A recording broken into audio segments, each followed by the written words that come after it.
좀 오래전 일인데요. 좀 오래전 일이에요. 수요일 예배를 드리는 수요일 날이었습니다. 특별한 것도 없었어요. 그냥 평범하게 지극히 평범한 수요일 예배였습니다. 평소대로 그렇게 이렇게 자연스럽게 예배를 드렸습니다. 수요일 저녁이기 때문에 사람들이 그렇게 많지는 않았어요. 근데 저 뒤쪽에 어떤 남자분이 이렇게 앉아 있었어요. 평소 우리 교회 오시는 분인데 수요일 잘 안 나오시는 분인데 수요일에 나오셨더라고요. 그래서 평소와 똑같이 예배를 드렸습니다. 지극히 평범한 예배였습니다. 예배를 잘 드리고 마쳤습니다. 근데 성도들이 다 합심 기도하고 결단의 기도하고 저는 이제 문 밖에 서서 사람들에게 인사를 했습니다. 쭉 인사하는데 그분이 이제 저한테 인사하면서 병을 하나 주더라고요. 딱 만져보니까 박하스병이었어요. 그래서 가끔 이제 그런 분이 있거든요. 박하스를 주든지 아니면 병에 있는 음료수를 하나씩 줘요. 그럼 제가 받으면서 아유 잘 먹겠습니다 하고 주머니에 넣고 그것도 인사했는데 이분이 목사님 잠깐 제가 할 얘기가 있는데 시간 좀 괜찮습니까? 괜찮다고. 그래서 제 방으로 이제 목양실로 모시고 갔습니다. 갔더니 목사님 아까 드린 음료수는 바카스가 아닙니다. 제가 너무 힘들어서 죽으려고 농약을 넣어온 겁니다. 오늘 수예배 드리고 마지막으로 내가 하나님께 예배 드리고 한강에 이 농약병 들고 가려고 왔습니다. 근데 오늘 예배 시간에 너무 은혜가 됐고 힘이 됐습니다. 죽으려고 했는데 살 힘이 생겼습니다. 목사님 바카스병은 농약이니까 목사님이 대신 버려주세요 그러더라고요. 제가 먹었으면 큰일 날 뻔했어요. 그래서 이제 제가 간절히 기도해 드렸어요. 얼마나 저도 마음이 그냥 너무 충격받아. 오늘 예배가 안 했으면 큰일 날 뻔했더니 주님 너무 감사. 이건 주님이 잘한 것이지 내가 잘한 건 절대로 아닙니다. 주님이 이분의 마음을 열어주셨고 만져주셨고 감동을 주셨고 정말 포기하고 싶은 인생에 살 힘을 주신 것은 주님이 하신 겁니다. 너무 잘하셨습니다 하고 그렇게 이제 제가 농약병을 들고 제 목양실에 이제 세면대가 있으니까 붓는데요. 물을 엄청 부었어요. 희석시키더라고. 그 냄새를 맡아봤는데요. 와, 냄새가 너무 독했어요. 농약이 틀림없었어요. 맛을 볼 수는 없었고. 그래가지고 물을 막 되게 많이 부었어요. 그래서 제가 이제 돌아와서 다시 앉아가지고 잠깐 기도했습니다. 하나님 그 아들을 꼭 붙들어 주시고 다시는 그런 절망스러운 생각하지 않도록 도와주세요 했습니다. 정말 그분은요 마지막 자기가 결단을 하고 한강에 가서 마시고 인생을 끝내려고 온 거예요. 왔는데 그 마음이 얼마나 절박했겠습니까? 얼마나 비참했겠어요. 그런데 그 마음을 그대로 하나님 앞에 나와서 하나님 앞에 내어드린 거예요. 부활하신 예수님께서 그의 어두운 마음에 빛으로 일어서게 해주셨어요. 부활이 주는 메시지가 뭐라 그랬죠? 일어나라네요. 자, 해봅시다. 내 영혼아 일어날지어다. 그러면서 제가 떠오르는 말씀이 있었어요. 예레미야 29장에 보면은 너희를 향한 나의 생각을 내가 아나니 평안이요 재앙이 아니니라. 예레미야 29장 11절. 너희에게 미래와 소망을 주는 것이니라. 너희가 내게 부르짖으며 내게 와서 엎드려 기도하면 내가 너희의 기도를 들을 것이요 너희가 온 마음으로 나를 찾으면 나를 찾을 것이요 나를 만날 것이다. 이것은 여호와의 말씀이니라. 나는 너희들을 만나 줄 것이며 너희들을 포로 가운데서 구하여 다시 돌아오게 할 것이라. 나 여호와의 말씀이니라 그랬어요. 하나님께 나오면은 하나님의 얼굴을 구하면은 하나님께 간절히 찾으면은 하나님이 그들을 만나 주시겠다고 약속하셨어요. 그분이 은혜 받은 것은 저 때문이 아니고 그 예배 가운데 부활하신 주님이 성령으로 임재하셨기 때문에 그 죽을 지경에서 얼마나 마음이 속에 탔을까요? 그죠? 그 절박하고 정말로 극한 상황에 있는 그의 마음에 주님이 만져주시고 그 영혼을 살려주신 거예요. 주님은 부활하신 그대로 그 영혼을 이렇게 세워주셨어요. 달리다고 하셨습니다. 그래서 오늘 우리가 예배 가운데 주님은 우리들에게 부단히 우리에게 계속적으로 지속적으로 일어나라 일어나라고 계속 격려하고 계십니다. 어떤 상황에 우리가 앉아서 우울해할 수도 있고요, 또 좌절할 수도 있고 그렇지만 주님이 우리에게 일어나라고 하실 때 우리도 모르는 사이에 벌떡벌떡 일어나는 은혜가 임하게 될 줄로 믿습니다. 한 번은 40년 동안 천주교 다니던 분이 교회에 왔어요. 40년 동안 천주교 다니던 독실한 캐톨릭 교인인데요, 우리 교회 오시더니요 정착을 하신 거예요. 그래서 제가 그분하고 계속 이제 만나고 신방하고 했는데 이분이 굉장히 좀 잘 사는 분이셨어요. 잘 사는 분이셨는데 어느 날 저보고 목사님 나는 영세보다 세례를 다시 받고 싶습니다. 그 제가 정말 원하십니까? 그랬더니 나는 정말 세례 받고 싶다고. 그래서 다시 세례를 받았습니다. 이분이 이제 점점 나이가 들면서 새벽 기도를 참 잘 다니셨어요. 나이가 그때 이분이 한 70 중반이 되는데요. 그러다가 세월이 몇 년 흐르면서 점점 몸이 이제 좀 노쇠해지고 나중에 요양원에까지 가게 됐어요. 그래서 저기 수동에 있는 요양원에 있는데 제가 거의 2주에 한 번씩, 어떤 날 일주일에 한 번씩 가서 예배드리고 같이 시간 지냈습니다. 그래서 어느 날 이분이 저를 부르더라고. 목사님 내 재산 좀 정리해 주세요 그러더라고. 그 제가 그분 심부름으로 몇 억이 되는 재산을 정리해 주었습니다. 그 돌아가셨어요. 그분의 은행 일을 제가 다 대행해 주면서 그분이 세상을 떠나면서 목사님 너무 고맙다면서 50만 원짜리 양복을 한번 해주셨어요. 이건 아니고요. 그래서 양복을 하나 해 입어 주셨고, 근데 그분이요 아까 말씀드린 예레미야 29장 내가 너희를 향한 나의 생각은 평안이요 재앙이 아니니라. 너희에게 미래의 소망을 줄 것이다. 이 말씀을 계속 붙들고 기도하셨어요. 나중에 이제 세상을 떠나셨는데 하나님이 우리에게 주시는 것은요 절대적인 미래의 희망을 주시려고 하는 것입니다. 이 부활하신 주님의 이 부활의 계절에 계속해서 그 말씀을 우리가 되새기면서 어떤 상황에서도 낙심하지 마시고 좌절하지 마시고 우울해하지 마시고 주님은 내 편이신 것을 기억하시면서 여러분들의 영혼을 위해서 계속 이를 선포하시기를 바랍니다. 따라합시다. 내 영혼아 일어날지어다. 70번에 7번 쓰러질지라도 또 일어설지어다. 부단히 일어서는 사람이 잘하는 사람이요, 완벽한 사람이 잘하는 사람이 아니에요. 자, 오늘 이 본문의 내용은요 이제 오늘 본문 부활절에 대한 내용의 세 번째 말씀인데요, 주제는 이런 겁니다. 우리는 매일 걱정하고 염려하면서 사는데 이 걱정하고 염려하는 것을 어떻게 풀어갈 것인가, 거기에 대한 해답을 오늘 이 본문에서 주고 있습니다. 간단합니다. 자, 우리가 염려한다고 해서 염려를 계속 하면은 염려가 해결됩니까? 염려가 계속 꼬리에 꼬리를 물고 결국에는 뭡니까? 불면증까지 올 수 있어요. 걱정을 우리가 많이, 어떤 사람은 취미가 걱정이에요. 뭐라고요?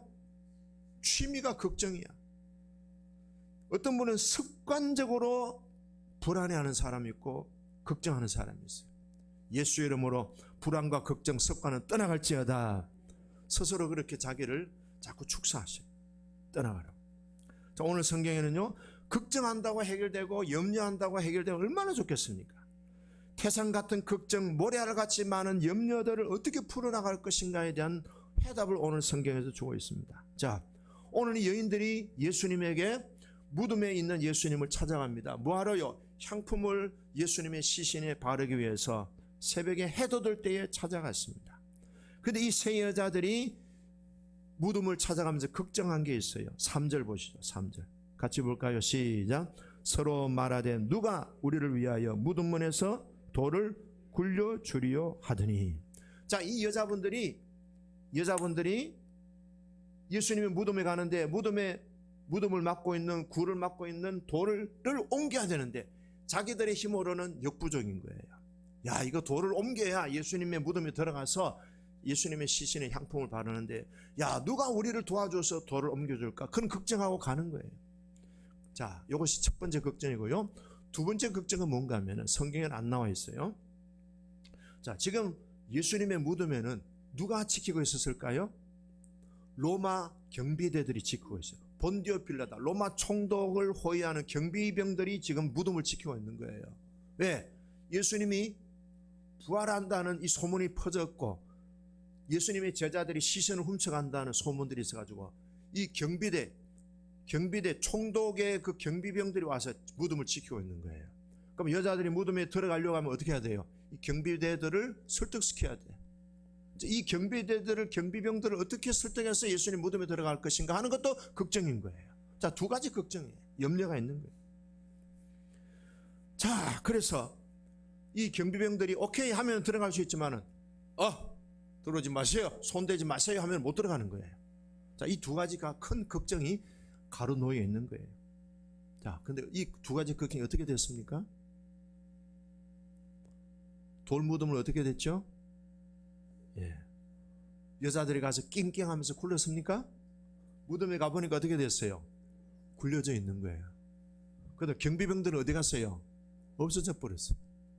자, 걱정과 염려가 효과가 있었어요? 효과가 없었어요? 효과가 아무 의미 없는 거예요. 걱정해도 소용없고 염려해도 소용없는 거예요. 일은 누가 하셨어요? 주님이 하신 거죠. 따라합다. 걱정하고 염려하지 말고 일하시는 주님 바라봅니다. 할렐루야. 자, 그래서 이제 걱정하고 염려했는데 이것이 아무 쓸모가 없는 거예요. 왜? 예수님이 부활하셨어요. 성경이 그러잖아요. 십자가에 못 박히신 예수를 찾는구나. 그가 살아나셨고 여기 안 계신다 그랬어요. 이 사건을 통해서 걱정과 염려는 쓸모없는 것이고, 결국에는 이들이 걱정하는 염려하는 것들은 주님이 다 해결해 주신다는 사실을 체험한 거예요.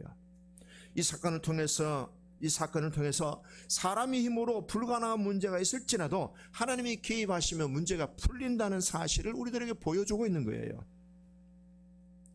예수님이 부활하신 것 때문에 이 여자들이 염려하고 걱정한 것은 아무 쓸모짝 없는 헛된 염려요, 헛된 걱정이라는 것을 보여줍니다. 따라하겠습니다. 주님이 나의 걱정을, 나의 염려를 풀어가십니다. 나는 나의 염려를 다 주께 맡깁니다. 할렐루야. 자, 그러면 이제 요건 드러난 거고요. 조금 더 이제 깊은 내면으로 들어가 봅시다. 그럼 여자들이 예수님의 무덤에 들어갈 때, 무덤에 아침에 새벽에 찾아갔잖아요. 근본적인 여자들의 마음은 무엇일까요? 예? 어떤 마음이 있어서 예수님의 무덤을 찾아갔을까요? 그럼 자, 힌트. 이 여인들은요, 예수님이 십자가에 못 박혀 있는 그 현장에, 예수님의 피가 뚝뚝 떨어지고 십자가 못 박히면서 예수님이 온갖 고통으로 절규하시고 아파하시고 너무너무 힘들어하시는 그 십자가에 못 박힌 예수님을 가장 밑에서, 가장 가까운 거리에서 예수님을 보고 있는 거예요. 제자들은 어디 있어요? 저기 가 있어요. 언덕 저 너머 도망가가지고. 그 다음에 두 번째, 여자들은 예수님이 십자가 못 박혀 죽으신 그 시신이 무덤에 안치된 그 현장에도 이 여자들은 왔었어요. 또 오늘 아침에 부활하신 예수님 이 무덤에 또 향품을 바르기 위해서 온 거예요. 자, 예수님의 죽음의 현장에도 있었고요, 무덤의 현장에도 있었고요, 또 예수님의 시신에 향품을 바르기 위해서 또 무덤으로 오는 거예요. 이게 쉬운 일이에요? 다 죽으면 끝나는 거예요. 자, 예를 들어서 봅시다. 자, 예를 들어서 제가 세상을 떠났다. 여러분들 장례식에 참석할 거죠? 예? 안 올 거예요? 근데 솔직히 말해서 뭐 장례식장에는 오지만은 무덤에 묻혀 있는 것이 오고, 또 목사님의 몸에 향품을 바르기 위해서 올 사람 누가 있어요? 내 아내도 안 그러는데. 그렇잖아요. 그럼 이 여자들이 갖고 있는 예수님에 대한 근본적인 마음은 어떤 마음이에요? 사랑이죠. 예수님 사랑하는 마음이에요. 예수님을 사랑하는 마음이에요. 핵심은 이거예요. 이 여인들은 예수님의 무덤에 향품을 바르기 위해서 찾아간 그 마음 중심에는요, 예수님을 진실하게 뜨겁게 사랑하는 마음이 있었다는 거예요. 자, 이게 오늘 해답이에요. 걱정과 염려를 푸는 방법은 걱정과 염려를 하는 게 아니고 예수님을 사랑하는 그 방향으로 바꾸면 걱정과 염려는 다 해답이 풀어진다는 거예요. 이게 우리에게 주는 해답이에요. 돌을 굴리는 문제 주님이 해결하셨어요. 경비병들을 이렇게 해결하는 문제도 주님이 해결하셨어요. 누가 해결했습니까? 우리 주님이 해결하신 거예요. 이 여인들이 주님에 대한 착한 사랑을 가지고 주님을 가까이 했더니 주님이 이 여인들의 마음을 아신 거예요. 예수님은 마음을 아셔요. 우리의 마음이 어떤 건가 주님은요, 불꽃 같은 눈동자를 가지고 7별을 지니신 태양 빛보다 더 밝으신 눈을 가지신 주님이 우리의 마음을 다 아셔요. 정말로 주님을 사랑하는 마음이 있는지, 아니면 그냥 형식적인 건지, 아니면 주님을 사랑하는 마음이 얄팍한지 깊은지 다 아셔요. 우리가 지금 예배를 드릴 때에 우리의 마음이 주님을 향하여 얼마나 사랑으로 충만한 마음을 담아서 예배 드리는지, 아니면 대충 얄팍한 마음인지 주님이 다 아셔요. 자, 근데요, 특이한 것은 이 세 여자들 가운데 항상 이름이 제일 먼저 나오는 여자가 있어요. 누구죠? 막달라 마리아입니다. 이 막달라 마리아는요, 막달라 마리아 오늘 자 읽은 내용 가운데 9절 보시죠. 9절에 보면은 예수께서 안식 후 첫날 이른 아침에 살아나신 후에 전에 7 귀신을 쫓아내어 주신 막달라 마리아에게 먼저 부활하신 예수님이 제일 먼저 자신을 보여주신 사람이 누구예요? 베드로예요? 요한이에요? 아니에요. 누구예요? 막달라 마리아. 막달라 마리아는 어떤 여자였다고 그랬죠? 7 귀신 들린 여자예요. 여러분, 7 귀신은 이렇게 해석을 합니다. 첫째, 귀신이 진짜 7 귀신이 들어왔다는 뜻이에요. 두 번째는 7 귀신은 7 계명, 간음한 여자, 간음을 한 죄를 지은 여자라고 명할 수도 있다는 거예요. 세 번째, 7 귀신이라는 뜻은 7이라고 하는 숫자는 만수예요. 그럼 이 여자는 완전히 귀신에게 충만하게 지배당하고 통제당한 그런 여자예요. 희망이 없는 거예요. 귀신에게 완전히 점령당한 여자예요. 그런데 이 여자가 어떻게 된 겁니까? 예수님 만나가지고 예수님을 통해서 귀신이 깨끗이 없어지고 완전히 건강한 몸으로, 인생으로 회복된 거예요. 그러니까 완벽한 절망 중에 있던 여자인데 완벽한 희망을 얻은 여자가 됐으니까 얼마나 이 여자는 예수님의 은혜가 고마웠겠습니까? 그렇죠? 죄가 많은 곳에 은혜도 많다. 완벽한 절망 속에 살던 귀신에게 완전히 농락당하면서 정말 조종당하면서 통제당하면서 살았던 이 여자가 예수님 만나 고침받았어요. 이 여자가 어떤 마음이 들겠어요?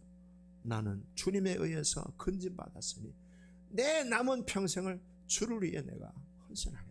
그래서 이 여자는 그때부터 예수님을 따라다니는데요, 얼마나 예수님을 사랑했는지 누가복음 8장 3절에 보면은 자기의 재산을 다 가지고 예수님을 섬겼더라 그랬습니다. 여러분, 사랑에는요 물질이 동반됩니다. 그 성경에 보면 이렇게 나옵니다. 컨트리뷰트, 헌신했다고. 자기 자신을 몽땅 하나님 앞에 예수님께 헌신할 정도의 예수님으로부터 구원받은 감격이 있었다는 거예요. 예수님을 따르는 여자들 가운데 이 항상 맨 처음에 나오는 이름이 막달라 마리아예요.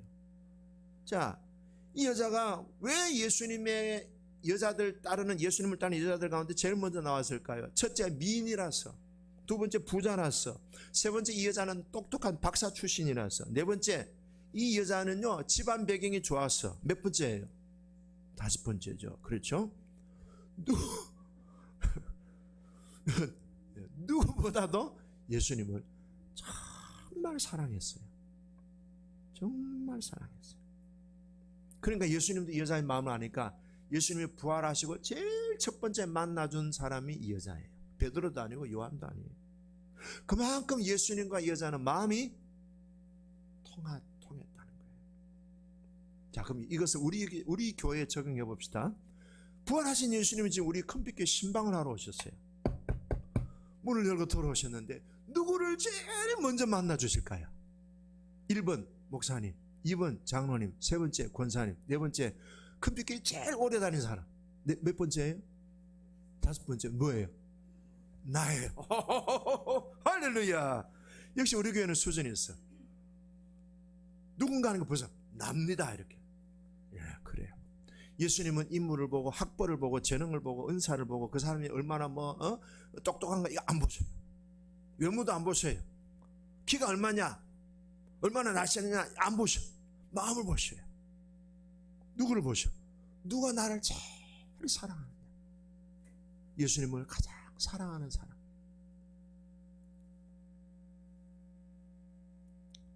옛날에 우리에게 이런 분이 있어요. 그분이 참 저를 사랑했어요. 한 번은 선교사님들 오시고, 그때 제가 중국 선교를 많이 했어요. 중국의 사역자들 한 20명이 왔어요. 그 제가 광고를 했어요. 중국의 사역자들 20명 오고 교인들도 왔는데, 이분이 예언 마치고 나한테 오더니, 목사님 그분들 대접해야 되지 않습니까? 그렇죠. 카드를 주더라고.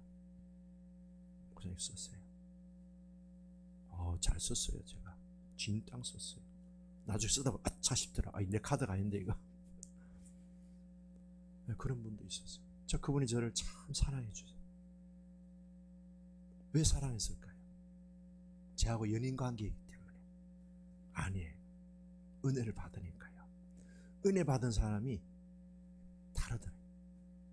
예수님에게 제일 은혜를 받았다 안 받았다 하는 것은 자기 평가예요. 자기 판단이에요. 근데 이 막달라 마리아는요, 제일 자기 은혜를 많이 받은 사람으로 자기 스스로 그렇게 인정하면서 예수님께 헌신한 거예요. 제가 왜 아내한테 반인 줄 아세요? 여러분들은 매 목사님 인물이 좋아서 누가 그러더라고요. 목사님 사모님 선택한 이유가 있더라. 인물이 좋아. 아니에요. 저도 중심을 보는 사람이에요.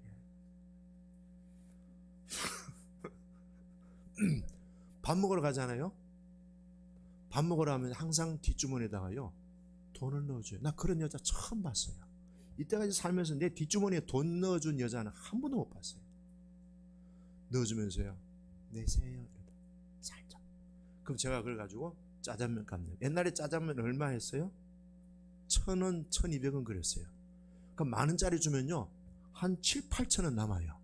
그럼 잔돈은 누구 거예요? In my pocket, 내 것이 되는 거예요. 잔돈 달라는 말 절대로 안 해요.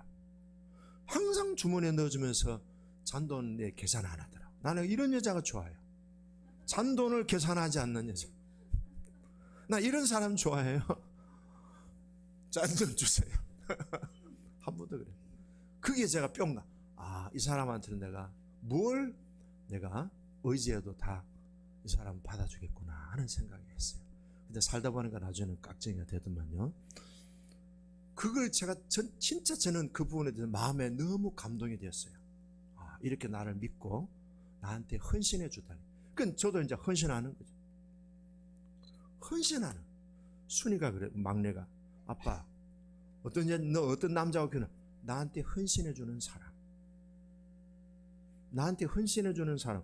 그 사람이 나한테 얼마나 헌신도가 얼마나냐에 따라서 나는 그 사람의 사랑을 평가할 수 있다는 거예요. 맞잖아요. 하영이도 나중에 시집갈 때 나한테 헌신해 주는 남자를 선택해야지. 내 덩치 먹고 골 빼먹는 남자 만나면 큰일 난다고. 예수님이 왜 이 여자한테 관심을 이렇게 가졌어요? 이뻐서요? 연인관계라서요? 천만에. 이 여자의 마음은요, 예수님에게 절대 순종하고 절대 신뢰와 사랑을 보내준 여자였습니다. 그 금빛교회 왔을 때 예수님이 제일 먼저 부활하신 몸을 보여줄 사람은 누구예요? 나입니다. 왜? 주님을 사랑하는 사람에게 주님은 가장 그 사람에게 사랑을 주셔요. 잠언 8장 17절, 나를 사랑하는 자가 나의 사랑을 입을 것이요 간절히 나를 찾는 자가 나를 만날 것이라. 걱정과 근심하지 마세요. 주님이 해결해 주셔요. 우리 해봐도 안 돼. 밤새도록 걱정해 보세요. 해답이 있는가? 밤새도록 염려해 보세요. 풀리는가? 안 풀려. 절대로 안 풀려. 그냥 주님께 맡기고 나는 주님 사랑합니다 하면 되는 거예요. 주님 사랑해요. 온 마음과 정성 다해 하나님의 진실한 친구 되기 원합니다. 할렐루야. 걱정과 염려가 있을 때의 핵심은 뭐예요? 거기에 빠지지 마시고 주님 사랑에게 집중하시라는 거예요. 어제 우리 힐링하우스에 5년 차 된 자매가 와서 20대 이제 30 이제 넘어가는데요. 저하고 한 5년을 같이 있었어요. 처음에요, 이 딸이 너무 힘들어 인생을 산 거예요. 어릴 때 너무 아버지한테 많이 맞았어요. 아버지 앞에 가면 늘 벌벌벌벌 떨어요. 그리고 어릴 때 아버지한테 많이 맞고 아버지한테 맨날 집에 올 때 새우깡 2봉지 사와. 항상 아버지 간식 담당이야.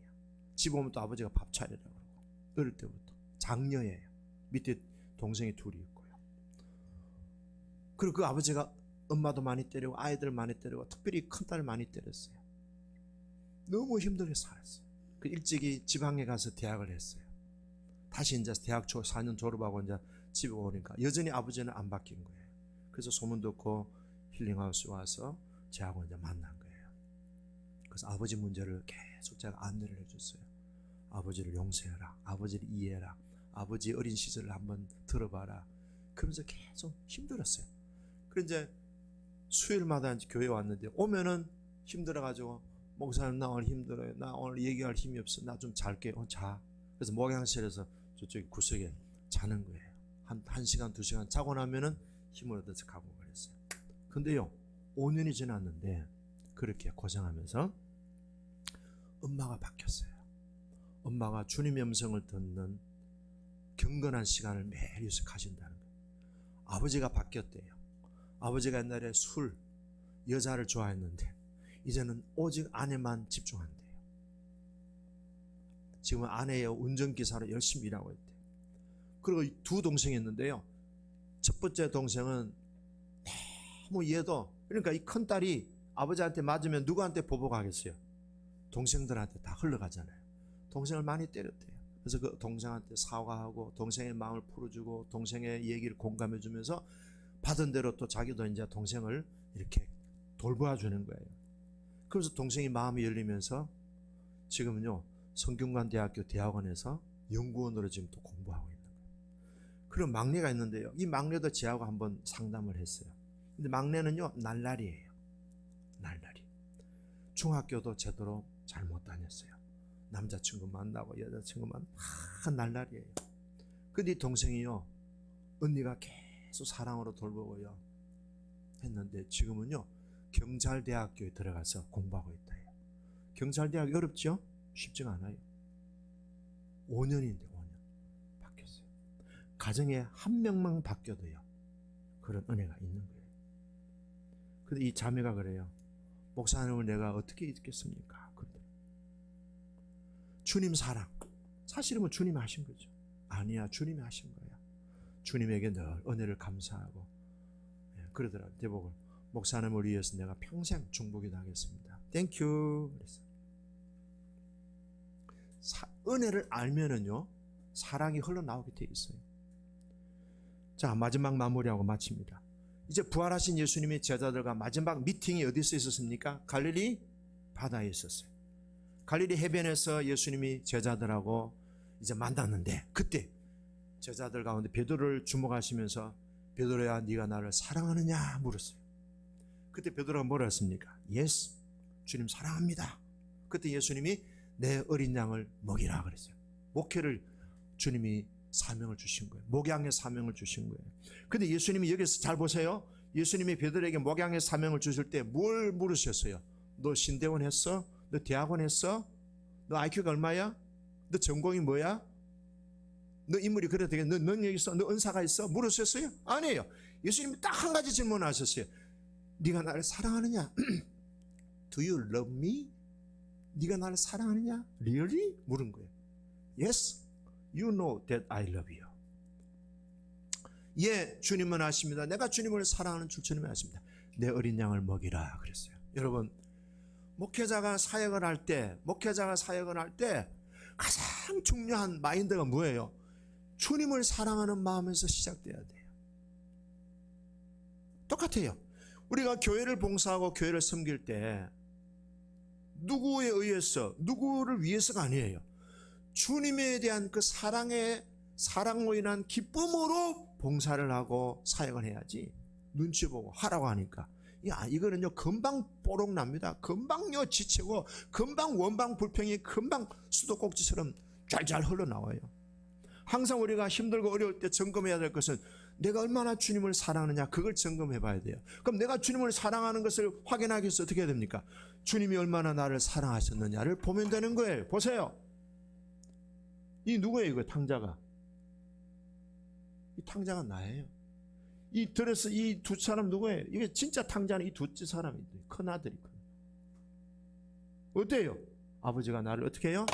그냥 받아주시는 거예요. 우리는 하나님으로부터 따지고 계산하고 뭐 이러니 저러니 이런 게 없어. 그냥 주님이 우리를 무조건 사랑해 주셨잖아요. 우리도 그런 사랑을 받았으니 그런 사랑으로 흘려보내야죠. 제발 좀 따지지 말라고.